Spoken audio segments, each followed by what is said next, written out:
Bet the Board presents Stay Green.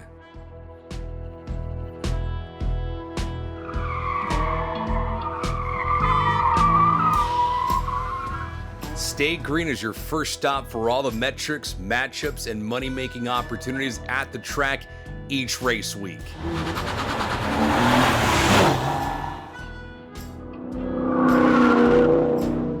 This is Stay Green, the NASCAR betting podcast.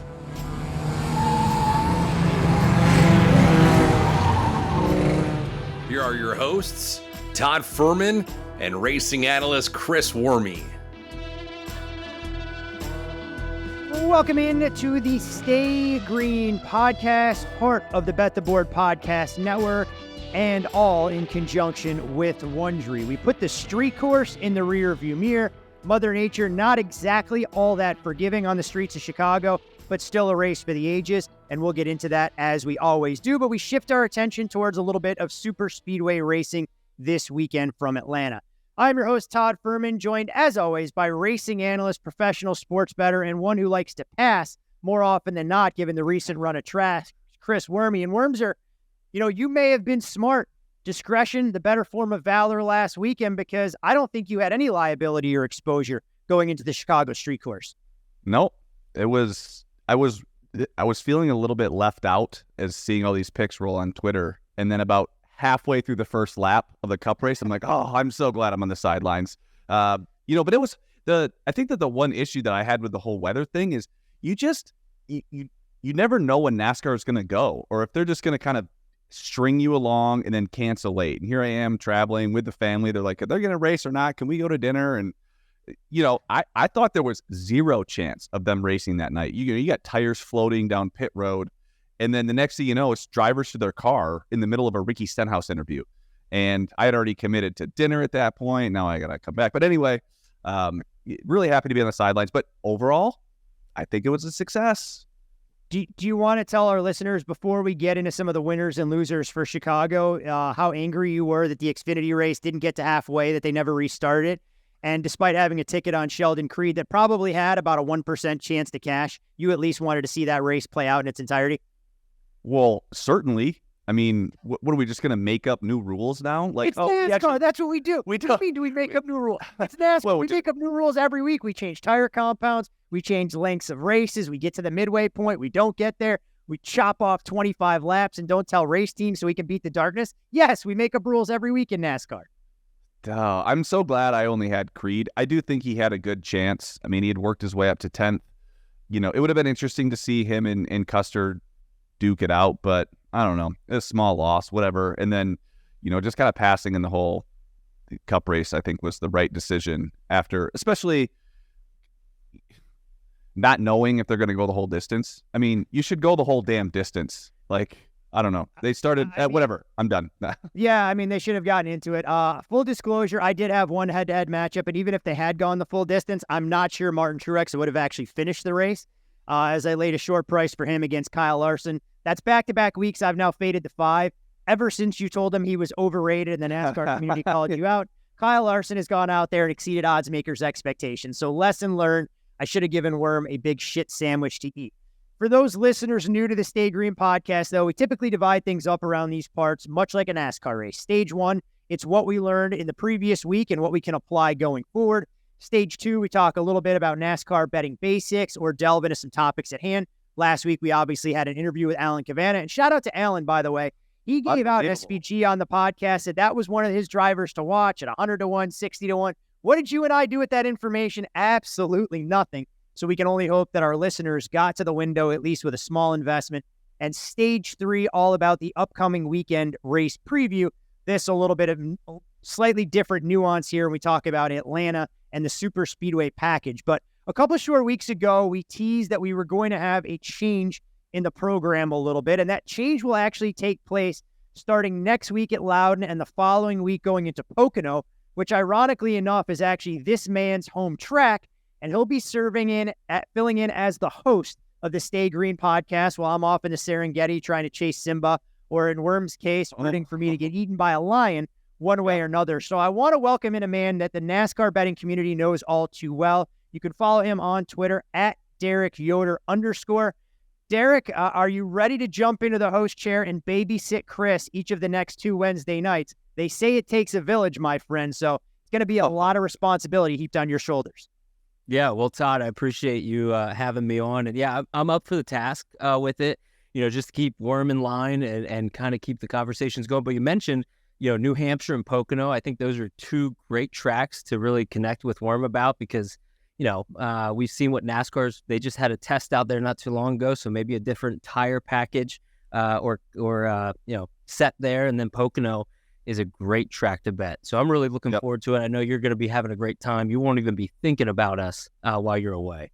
Oh, I'll be thinking about what Chris says because, when the teacher's out and the substitute steps in, the inmates try and run the asylum. The one thing I will tell you, when you guys preview Pocono, though, Derek, make sure you ask Chris multiple times how he feels when it comes to handicapping a fuel race because there's nothing that gets under his skin more than anything else. When he tries to build that into some of his calculations, when he's trying to figure out raw speed and everything else that comes along with it. But honestly, from the Bet the Board family and the Stay Green listeners, can't thank you enough for stepping in and serving as the host over the next couple of weeks. And also want to remind all of the listeners out there that may not be familiar with your stuff already, where they can get a lot of your great content in the interim and familiarize themselves with all the work you're doing around NASCAR betting, not just in the Cup Series, but across all the various disciplines and even on the non-betting side when it comes to on-track activities. Yeah, well, I appreciate that. So I'll make sure to keep 2 notes now. So Pocono, I'll make sure to bring up the fuel mileage strategy. And then Perfect. Yeah, I love talking about that. Yep, and I'll make sure to bring up an 80-1 ticket on Almirola when it comes to. So best way to for anybody that's new to kind of my stuff and Twitter Spaces. We do a Wednesday Twitter Spaces show live every Wednesday 8 p.m. on Twitter Spaces at Derek Yoder _. I got a great panel of guys that really is affiliated with that show. Full Tank with Phil, Skybox NASCAR, Rory Picks, and then we have a guest each week. And Chris, Todd, you guys have both been on that show, and then I also do the NASCAR Betting Preview Show podcast. We have an Xfinity show with Mike Bachman that comes out. Phil and I do a Truck Series podcast. I usually do a post-practice qualifying, a post-race podcast. I do a little bit of everything. So my wife says, you're just so busy. So now I get to add doing your show here for the next few weeks. So just a little bit about me. Appreciate that again very much, Todd. I mean, we can offer all sorts of referrals. Those actually start in the 6-figure range. It just depends on where you put the comma, honestly, for us to be able to make it happen. So if you go to 2 points right of the decimal, you're in pretty good shape. But the one thing, Derek, that I give you credit for all the time that you do better than anybody else, you actually give a lot of people a voice that otherwise wouldn't have one. Chris and I have the patience of about a gnat. So for those folks that would come on with opinions we didn't agree with, we'd probably hit the mute button or pull the plug pretty quickly. So you'll have to keep Chris honest and all of that. And again, thank you for jumping in. I know our listeners will love you, and quite frankly, they'll probably like you a hell of a lot more after you do 2 shows than we'll have had to deal with having me on here. So we invite you to stay on for stage 1, if so inclined, to get some of your takeaways on Chicago, and then we will let you go on with your spousal responsibilities.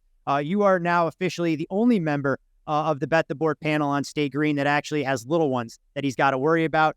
Chris has enough problems taking care of himself, so we're all thankful he got people the Jeez.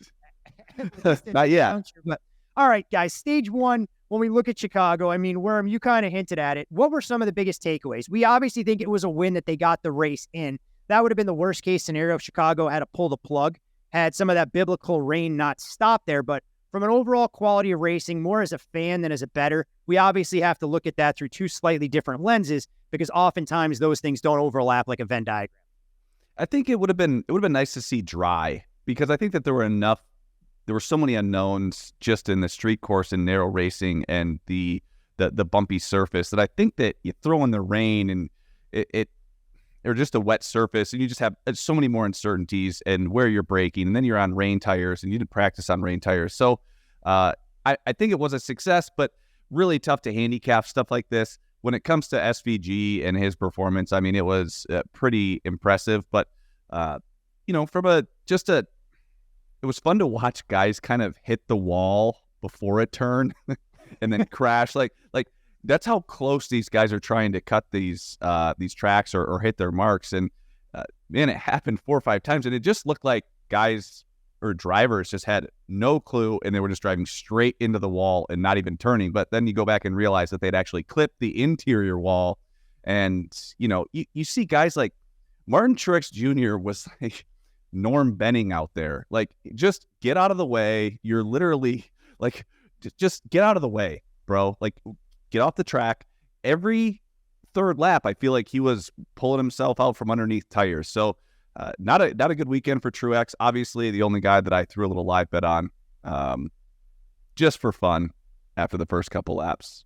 Obviously. I mean, at least he had a little bit of exposure. It looked like he was fast. He was working his way through the field, and then he just happened to work his way through the back of the field when he finished outside the top 30 by the time that race was over. I mean, Derek, from your perspective, when you look at the way the whole weekend play out, I mean, do you think we learned anything we can use going forward? Is it something you'd like to see again? We know NASCAR oftentimes lately has gone, hey, look, this is great. We need 3 or 4 different street circuits.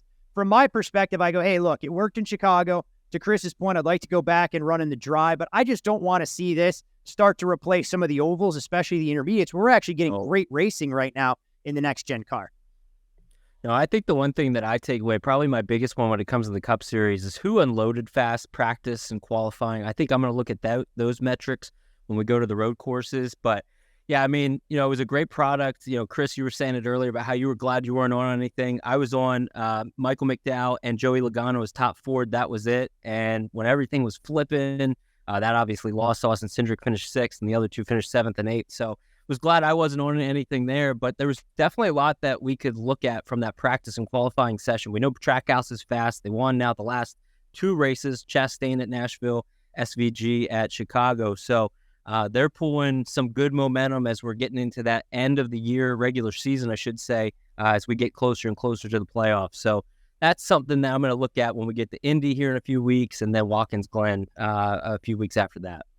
I mean, Chris, the other thing that we haven't touched on yet, when you look at the way Chicago went, I'm glad cooler heads prevailed and we got single file restarts, because I'm convinced even in dry conditions, though, if we were going double file, we would have had nothing but log jams. And we only had one wreck that looked like it was a traffic jam on the Eisenhower Expressway during rush hour in Chicago. So I was glad that NASCAR was able to clean that up relatively quickly. But hopefully we can apply this going forward, because I know you and I bitched and moaned, but I can't imagine they're going to try and adopt this similar philosophy when we go to the Indy road course in a couple of weeks. And they might, though. This may be the best. Even if we move the start-finish line, that they did a good job of the restart zone, I think that paid dividends as well. So from that side of things and the overall race product, I'm glad to see NASCAR thinking on their feet. And I obviously joke and kid about them changing the rules on a whim. Yes, changing the listed race length or exactly what qualifies as an official result is a different story. But the fact that they wanted to adjust on the fly, go single file restarts, and modify a couple things, from my perspective, offered a lot better race product than I anticipated, knowing that we were going to see that wet weather package out there.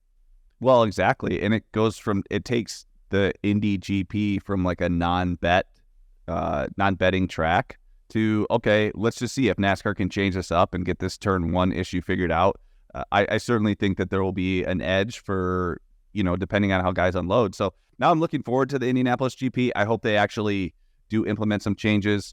And then I think when it comes to Watkins Glen, you're still going to need some speed. So, 3 more road courses still. That's a lot of road courses. And, we gave out a Tyler Reddick thinking he was going to be super successful in these road courses, and he's done nothing but lay eggs. So that's exciting for our futures when it comes to, just looking forward to the end of the season, some of the championship bets we have. Well, you mentioned Tyler Reddick, and Derek, I kind of wanted to lean on your perspective there. We saw Reddick go off as, I won't call him an overwhelming favorite by any stretch, but still an obvious favorite. He took steam in a lot of his head-to-head matchups. I mean, Chris and I were kind of having a discussion off air, and not to belabor the point, but it almost feels like this is a guy that I honestly don't trust in some of his head-to-head matchups, because he's not going out there and putting together clean races. I don't want to say he's regressed as a driver, because that does a huge disservice and it sounds like a slap in the face. But some of these results have been a little bit enigmatic, to say the least, what we've seen from the 45 car. Yeah, I mean, let's just look at the last 2 weeks alone, right? Like, he was one of the fastest cars in practice, qualifying, and then was doing really well in the race until, the pit crew just didn't get that tire tightened. where he was in second or third, and obviously that fell out from under him, so his day's done at Nashville. And then last week, he kind of got screwed by NASCAR when everybody was able to pit, and then NASCAR said, okay, now we're shortening the race. So, like, I got a text from a buddy of mine 3 laps in. He's like, congratulations, Tyler Reddick, winner of the Chicago race. Yeah. I don't know if his finishes necessarily are something, maybe we should be looking at it a different lens there. But, when you get mirrored back in traffic like he was there Chicago last week, single file, like you said, which I do believe was the right call, absolute right call. And I'm glad that we saw that all the way through and they didn't throw something at the end just to maybe get Chase Elliott a better opportunity to score a better position. So, I definitely think when I'm looking to, that could be. When I'm looking to bet Reddick, I'm going to be still looking at, okay, here's how maybe the matchups would have turned out with how he was running, maybe a little bit of misfortune from NASCAR and his pit crew, a little bit of bad luck. It just be tough to lay a prices with him. It's tough to lay a price with Reddick, even if he has a fast car. I think if you could find him cheap, maybe I wouldn't want to lay more than minus 120 just because, he's not putting the races together, and that's a big part of being successful in NASCAR. Speed is one element, but you have to, this is still a team sport. You have to be on the right side of strategy. Now, albeit, I feel like that was very poor. It would have been good for him if he just, didn't run out of talent. But I think you can take him to win races. I just don't know that I like him. If you see him at, minus 145, I would stay away at this point. Yeah, it's an interesting dynamic that's developing. Obviously, overall, I think we look at going to Chicago, racing on a street course as a success. The viewership numbers were massive. You had a lot of fans that had been exposed to NASCAR for the first time that were able to walk up, see the spectacle that is a NASCAR race, and we can only hope that we keep building on some of that momentum that was captured there. So, Derek, thanks for jumping in, making the introduction here today, my friend. Again, the host chair will be all yours for the next couple of weeks. We look forward to hearing your fresh perspective and doing everything you can for the NASCAR community, continuing to build a lot of that momentum as we look to expand the gambling footprint around the sport that all three of us love so much. Yeah, no, I appreciate it. Yeah, looking forward to the opportunity. Thanks again for asking me to be a part of it. And I'll wait for that check to come in the mail. Yeah, you might be waiting a little while. We'll see how long it takes to clear. You can follow Derek on Twitter at @DerekYoder_. You can listen to his NASCAR Spaces on Wednesday night. And like I said, he'll be filling in as host here. We wave the green-white checkered flag and put a bow on stage 1. As always, we head right into stage 2. You can follow Chris on Twitter at Chris Werme 15. I'm Todd Fuhrman. You can follow me there. And for all things Bet the Board, you can follow the podcast at Bet the Board Pod. And Worm, I brought up this topic in stage 2 earlier in the year. I didn't go back and look at the exact race because, well, quite frankly, I'm lazy and didn't really want to belabor the point. But we talk about betting NASCAR and motorsports in general being part art versus part science. And I felt like this was the perfect time to revisit after the weekend we just had, where you and I went in thinking we could capitalize on some of the unknowns. We got good practice conditions, and Mother Nature decided for the first time that she wanted to impact actual race day instead of practice like we've seen rained out a couple of times so far this year. Covered the Xfinity race getting cut short. Obviously, you can't handicap that they're not even going to reach the midway point. So that's a little bit of a bad beat. You tip your hat to anybody that had Cole Custer and never had to sweat that going forward. Well, yeah, if you knew it was a 25-lap race, you pound Custer, especially when the one of the fastest cars is starting last, So that was tough. But again, sorry to just kind of cut you off, but I wanted to see the Xfinity race first before. Even if I loved bets in the Xfinity race, I didn't love betting that particular race, if that makes sense. So I wanted to see how the track played out. Were you able to pass? Were there areas where you could maybe outbrake someone? Was it better? Did you need more drive off, or did you need more, the ability to outbrake somebody? I didn't know how that they were going to make passes. So I wanted to see that before I went in and said, hey, I want to take a few positions here and there. And then to only get, 26 laps, or 25 laps, whatever it was enough to at least say, okay, you can make passes. It's not going to be like a jumbled mess, which I think that was my fear. I just had this fear of seeing like 8 cars jumbled in a corner and no one being able to move. That was like my fear. And so to see that the Xfinity cars were able to work their way around the track, get through restarts, and they had double file restarts. So I was excited. And then to see the rain, it's like, everything you kind of throw it out the window. You're starting on a different tire. And whenever whenever I'm feeling uneasy about the way that a weekend goes, I don't know if I'm just a great predictor or I just manifest these things. But it's like, it only took roughly 20 minutes into the show for you to pat yourself on the back. So, I mean, if you set the over-under and you were filling out your bingo card going into Stay Green this weekend, I mean, under 20 cashes it. It's a free space on the card. But go ahead, Chris. I do have to show you proper respect. I did want, I liked SVG, not at the price, but I thought Hamlin was going to be good. I thought Reddick was going to be good. But after the first half a lap, I'm like, oh, I'm just so glad I'm not betting this thing. Because, Hamlin was the leader, obviously, at the pole, doesn't even lead a quarter of a lap, and then slides off one lap later. I'm like, you know what? I'm just so happy to be on the sidelines. And I think that it's okay to do that. As someone that does this for a living, Atlanta's not a track that I love to bet, and I just have to be okay with, hey, pick your spots. And whenever you're just unsure, if you have to think about it, the answer is no. And that's probably just good life advice as well. No, I mean, you're exactly right. I mean, look, there are 36 of these races every year in just the Cup Series. You don't have to be fully invested or build a full race card every single week. If there's things that, don't sit well with you, or you don't feel comfortable forecasting or being able to identify an edge. And you mentioned Denny Hamlin. I mean, his comments, if they had raced when it was dry, Denny, I think I like my chances to win. Of course you do, Denny. Really? We've come to expect that. But SVG goes out there, the New Zealander driving on the opposite side of the car, shifting with the opposite hand, put the Cup drivers to shame. I don't think it's a black eye at all. I just think it speaks to his talent overall. Who knows if he ends up winning the race, if it goes the full distance, but he was fast in practice, put together a remarkable lap, so full credit given there. But I guess that kind of goes right into the next question that I had for you, is we put so much emphasis on speed every week. We watch practice, we try and identify what's not being properly captured in the betting markets. I don't want to give away the secret sauce by any stretch of the imagination, because I know there's multiple ways you can skin a cat in this particular business.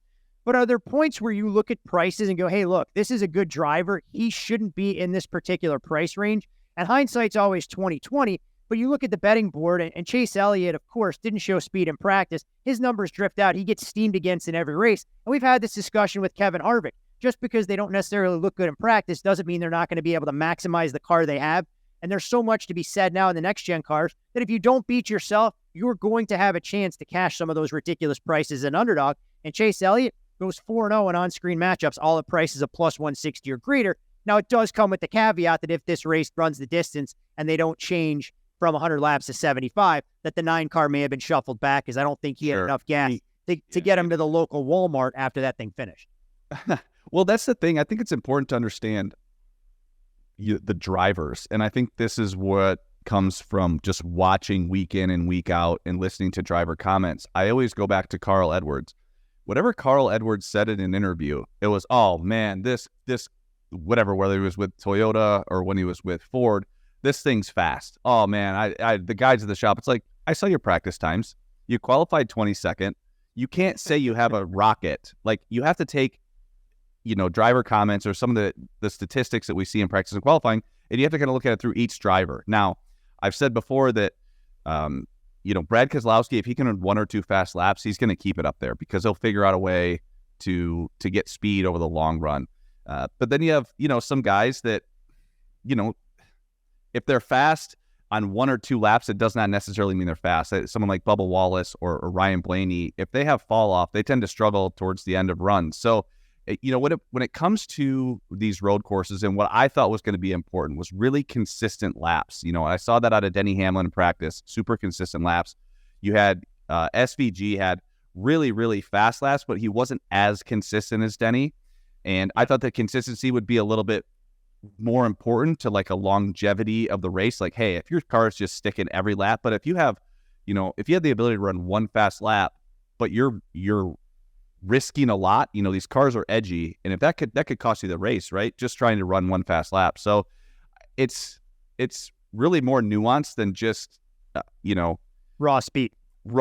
Especially, look, Kevin Harvick's a perfect example of that. Every week he's going to qualify 12th to 15th. He's going to look bad in practice. We're going to try to fade him, and then what do we know? With 20 to go, he's running 6th. and he's just finds a way to keep his car up there. He's almost like a no-fade guy. Unless he really says his car is bad, Kevin Harvick just finds a way to get a good finish. No, it's all about what's reflected in the betting market. And look, the market oftentimes when matchups come up on screen on race day, you see it move based on practice. And it's what you try and factor in a variety of different components to give yourself that edge, whether it be in the head-to-heads, whether it be in group bets, whether it be in some of the derivatives, top threes, top fives, top tens, or of course, the very popular outright market.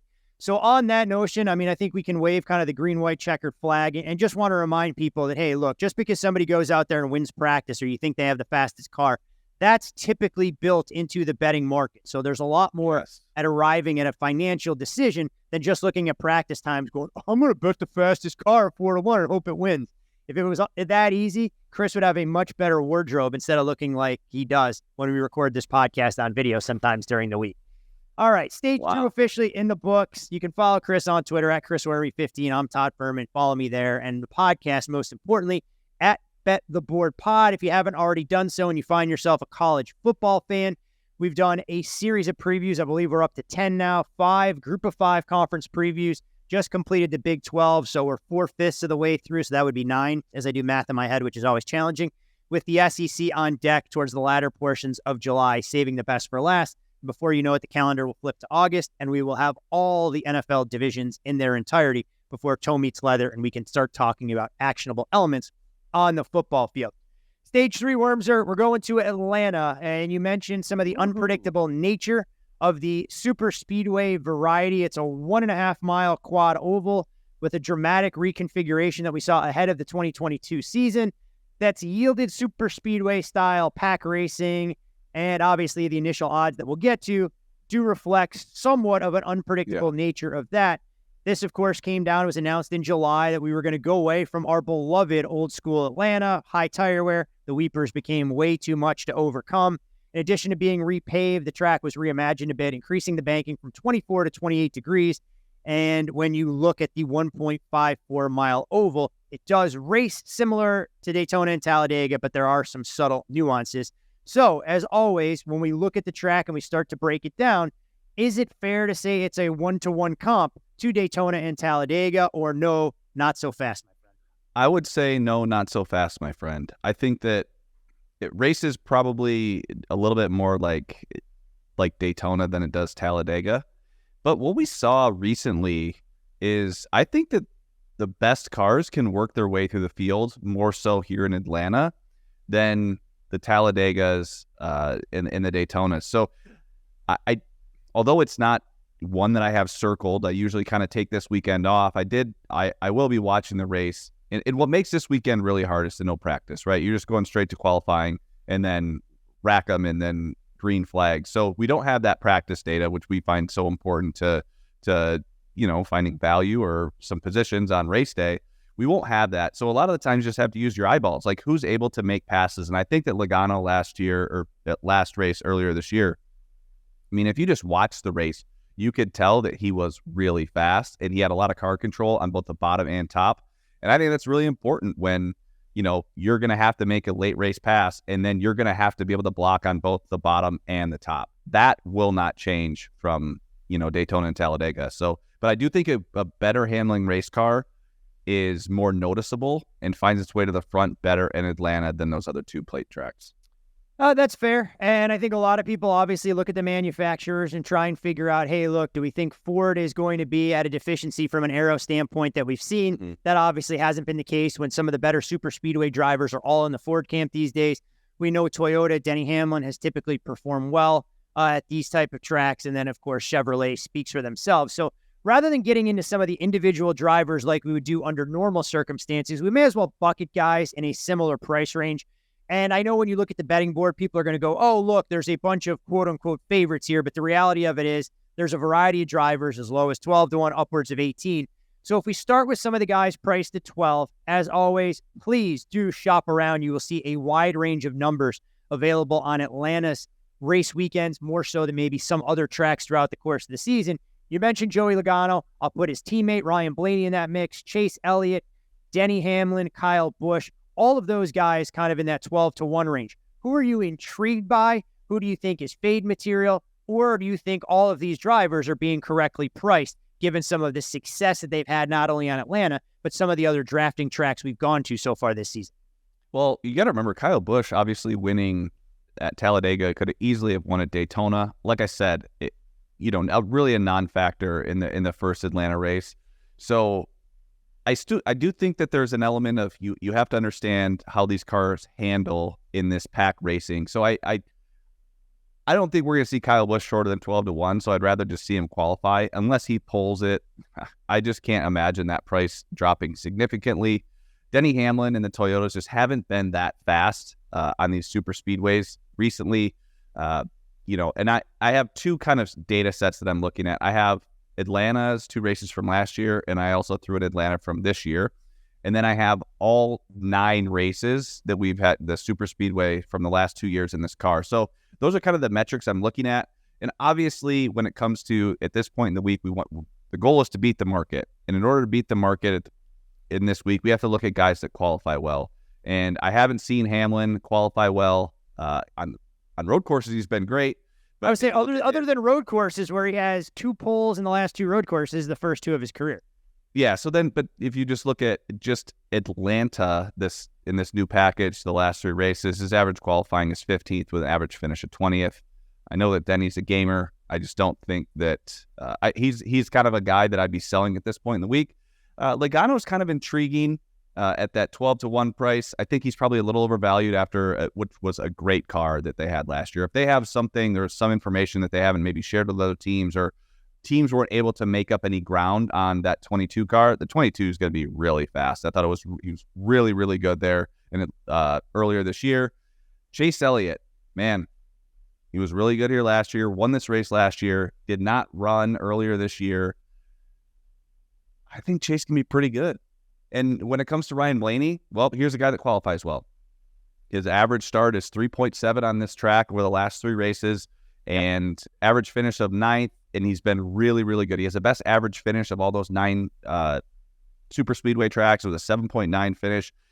I think that just looking at the next tracks throughout the rest of the season, I think that this is one of his best shots to win, and that even includes Phoenix, which I think is probably been his best track recently. But he goes off at like 6 to 8-1 at Phoenix, and I think that this is his next best chance to win. So I really do like Elliott and Blaney at that 12-1 price at this point in the week. Before we get into the second bucket of drivers, the logical follow-up question for me is that we race at Atlanta twice, but the weather isn't exactly the same. Last year during the summer, we raced during the blistering portion of the day, if memory serves me correct, so it was a little bit of a hotter and slicker track. Credit NASCAR, much like they did with Nashville. They moved it till it was later in the day. Obviously, the fans and drivers reap the benefits along with all of the support staff that are around things. But can we assume that the track is going to race or have similar conditions to what we saw the first time we were in Atlanta when it was much colder? Or do we just assume, hey, these guys are good on super speedways, we have the data points, and they're going to be able to adjust with the cars, given what we've seen from a previous track record? That's a good question. It will be interesting to see how that plays out. I always think that slicker is better, always, because then you have to have a better handling race car. Usually that sticks out a little bit more on those hot, slick tracks in practice and qualifying. Although it will be cool to kind of have this afternoon or evening race. I don't know I don't know what it's going to do to the racing. I think that the cars will probably have a little bit more grip. You'll see some higher speeds. I don't know that handling will play as much of a role as it would on a hot, slick track. So it's a good question. It'll be interesting to see the difference, because at this point, I just think the sunlight in general hitting the track changes the actual track temperature so much. I think that's the most important thing. Well, if we look at the second bucket of drivers, and these are some of the familiar names that are all priced in the teens, we'll call it bottom range of 14, upwards of 18. Again, prices may vary. William Byron, Christopher Bell, Kyle Larson, Ross Chastain, we can throw into the mix. Kyle Larson is interesting because his average finish this year of 15.2 is actually his worst so far this season since 2014. Good reason for that is he has 5 races this year where he hasn't actually finished, but does have 4 straight finishes all inside the top 8, starting to identify his form a bit. And when you look at his laps led, 588 so far this season, almost as many as he compiled last year, 635. But drafting tracks ain't exactly in his wheelhouse. He's never won a super speedway race. and has just one top 5 and 37 starts on tracks of this nature. But given his pedigree, given his name, you obviously seen him throw into the same bucket as drivers that have had a little bit more success on this style of drafting track. Yeah, I don't like Larson.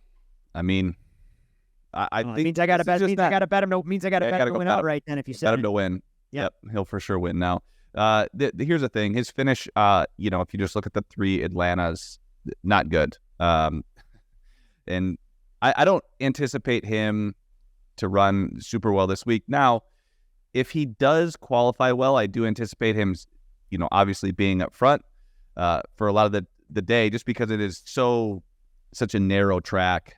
But I don't know, at 16-1, I mean, it's a good price on Larson. And it's funny that my friends that bet NASCAR are like, oh, you have to love Larson at 16-1 this week, not knowing that this is a super speedway. And so, yeah, I don't like Larson this week, but I certainly don't blame anyone for saying, hey, 16-1. Actually, I do. I mean, one top 5 and 30-some chance. No, I mean, yeah, he's over. All right. What about some of the other drivers that we mentioned there? Christopher Bell, Ross Chastain, William Byron, etc. Any of those drivers mildly intriguing for you? Okay, so I'll say this: like, Bell's just done a really good job of just getting decent finishes, and we just haven't seen him out front leading a ton of laps this year like we had seen in years past. Now that might change at Loudon here next week, but I'm not overly excited about Chris Bell. He doesn't qualify well. Those 3 Atlanta races, he's 17.3 with an average finish of 15. There's got to be something that's just uncomfortable to him relative to some of these other guys that are just so fast here. So I don't like Bell that much. However, I do like Ross Chastain. I like him for a couple reasons. Number one, his average start is kind of up front. His average start is 9 through those last 3 races with an average finish of 5.7. He's got 2 top 5s, 3 top 15. So he's around there, throughout the entire race. The other thing is he wins. Obviously, Trackhouse has a ton of momentum. And here I'm about to hop on the Trackhouse train as it's, about to get derailed? About to get derailed. But I do think that there has to be some confidence that he received going out there in winning at Nashville when he has struggled mightily ever since Hendrick's comments. So I do think that now that he maybe feels like he can be aggressive again, we haven't mentioned his name, every week like it was mentioned every week up until Hendrick said something. So I think he might get aggressive again. And if, obviously the race cars, the speed that the Trackhouse has, I think that Chastain is a pretty good bet at that 16-1 price. And then when it comes to William Byron, I mean, gosh, he dominated here last year, was super fast. Yeah, I could see William Byron being good. I just don't know which car is going to unload super fast and qualify well. So of that group of drivers, I certainly think that Chastain at that 18-1 price is the best number. All right, I'll give you one more bucket then, and we can look at everybody else. So drivers essentially 20-1 or greater, and that includes, 2/3 of the field, whether it's a Martin Truex Jr. at 25-1-ish, Kevin Harvick, similar price range. Corey LaJoie's numbers have been crushed given the price we were able to give out earlier this year at Atlanta when I think we got him in the top 5 at 7-1. So I'm not sure 30-1's of interest, but you got guys like Justin Haley, Daniel Suarez, Austin Dillon, etc. Are there a couple of drivers with bigger odds down the board that catch your eye, knowing that apparently now we're in a patch of the schedule where big-time underdogs can win races, whether it's the Cup Series or the Xfinity side? Well, I'd be kind of curious to see what AJ Allmendinger does. He's a good super speedway racer. He has a lot of experience. He's 40-1 kind of across the board.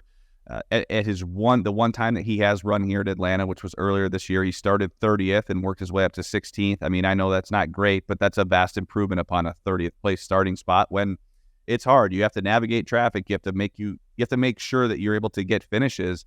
So he picks up 14 spots, and I think he's been running a little bit better this year, or at least in the last couple of weeks. Certainly was better at Nashville. I can't remember how he finished, but certainly was at least faster than the 250-1 that we've seen him historically, or well, at least on ovals earlier this year. So I do like an Allmendinger if I had to kind of take a flyer, just because I think he's kind of a gritty guy that, at 40-1 with a little bit of momentum. Now, this is not my best bet, but I do like his price at 40-1. Hey, I mean, look, his teammate might have lit a fire under his ass. I mean, Justin Haley coming home second last week had a chance to punch his ticket to the postseason. We know AJ is an ultra-competitive driver, and maybe that's the little bit he needs to spur him on before they go through a stretch of the schedule where if AJ is going to have a chance to get into the playoffs and doesn't want to have to rely on points, he has a couple of tracks coming up where he may be able to get a strong finish. But there's no doubt Atlanta poses some very different challenges when you try and identify things. I know you and I share a similar mindset that we won't delve into the head-to-head markets. And oftentimes when you talk about the unpredictable nature of super speedway racing, the top threes, top fives, and top tens to some extent don't offer the same upside and level of predictability that you grow accustomed to everywhere else. So we'll wave the checkered flag on our Atlanta breakdown. Again, everyone out there does things a little bit differently, whether they want to catch lightning in a bottle for the Quaker State 400, or they want to try and just spray the board looking to find their outrights. Once we see where everybody qualifies, we can understand the approach you take to building your betting card. Wormser, this is the portion of the program where I'm going to hand the baton back to you. My best bet last week in Ty Gibbs finished inside the top 10, but last I checked, when you give him out as an outright, that doesn't allow you to cash a ticket in any capacity whatsoever. So when we look towards the best bet, it does come with the caveat that we don't want to be full position here. We don't want to be uber aggressive by any stretch. But if we're looking to get a little bit of skin in the game and trying to identify a pre-week betting opportunity, where are you taking us on track this week? Well, I'm taking us to NASCAR's favorite driver. I like Chase Elliott at 12-1. I think that if you shop around, there's still a few places that have 12. I think he opened up 13. I think that this is a race that they have circled. I think that, that they'll have the car trimmed out. And the other thing, the other elements of this race is you need people helping you when it comes down to the end. You need to have a good pusher. And I think right now, everybody at Hendrick Motorsports and maybe even Chevrolet has Chase Elliott like, hey, we got you. We can help you. And I think that that's going to be really important, especially with his teammates having wins. They might try to get that 9 car to victory lane, although it does hurt their chances massively in the playoffs because whatever Chase is available or whenever Chase is around, he can win, especially the last couple races where he's got a 3rd, 4th, and a 5th. I think that he's got a little bit of momentum. He's run well at this track in the past. I think he gets his first win of the year and punches his ticket to the playoffs. So when Ross Chastain pushes the 9 car to victory lane, bygones. Kendrick decides he wants to bury the hatchet, and suddenly all is well in the Chevrolet garage, and we can go back to getting a Ross Chastain that wants to drive recklessly, aggressively, and one that results in some strong finishes, all things being equal. But all right, Chase Elliott, NASCAR's favorite driver. He's been on the cusp. He is the major talking point. A win at his home track in Hampton, Georgia would secure passage into the postseason for Chase in what has been a rocky season. Although when you look back at some of his recent finishes, you may not think he's been that fast, but it's hard to argue with what he's been able to put together since he's returned from injury. I mean, Chase Elliott, over his last 6 races that he started, it's a race of 7, span 7th at Kansas, 3rd at Darlington, 34th at Charlotte. He got to sit out for poor behavior at Gateway, and he's followed it up with a 5th at Sonoma, 4th at Nashville, and a 3rd last weekend on the Chicago Street Course. On that note, my friend, I am leaving you in good hands to behave yourself over the next 2 weeks. Derek is more than capable and accomplished to fill in the host chair, and he knows he's been given my full blessing and carte blanche to call you an idiot anytime he deems necessary to make sure he keeps you in line. You can follow Chris on Twitter at Chris Werme 15. I'm Todd Fuhrman. You can follow me there. Most importantly, follow the podcast at Bet the Board Pod. Wormser, any parting shots before we don't get to do this again for a couple weeks? I don't want you to go through. Where are you going? You're going on your honeymoon, right? Honeymoon? That I am. Going on the honeymoon. Where are you going? Yeah, we obviously had to wait till a portion of the sports calendar allowed for that. We are going to Africa. Going to do a little safari. Going to try and take advantage of a once-in-a-lifetime opportunity, at least I hope, and come back refreshed and ready to roll for the push for the NASCAR playoffs, the start of college football, and NFL preseason that gets here way too quickly, seemingly every single summer when you think you go through the dog days of July and August. I was talking to Jenna about this because we're recently married. You're recently married. How long have you been married? Like a couple months now? 2 months now. 2 months? Wow. I mean, I should really be counting by minutes, by the seconds, by the hours to try and do all. Well, you got 30 hours of travel ahead of you. That'll test some limits, I'd imagine. So, one question. We honestly debated putting together, an itinerary of sorts, what windows we can actually speak to each other during. So, like, if during meal service we can, Drink service is okay, but you block out 3 or 4 hours where, okay, you can do your thing, whether it's sleeping, podcasts, movies. I just don't need to hear about your day because I'm seeing the exact same things that you are right now on a plane where our scenery hasn't changed for 8 to 10 hours.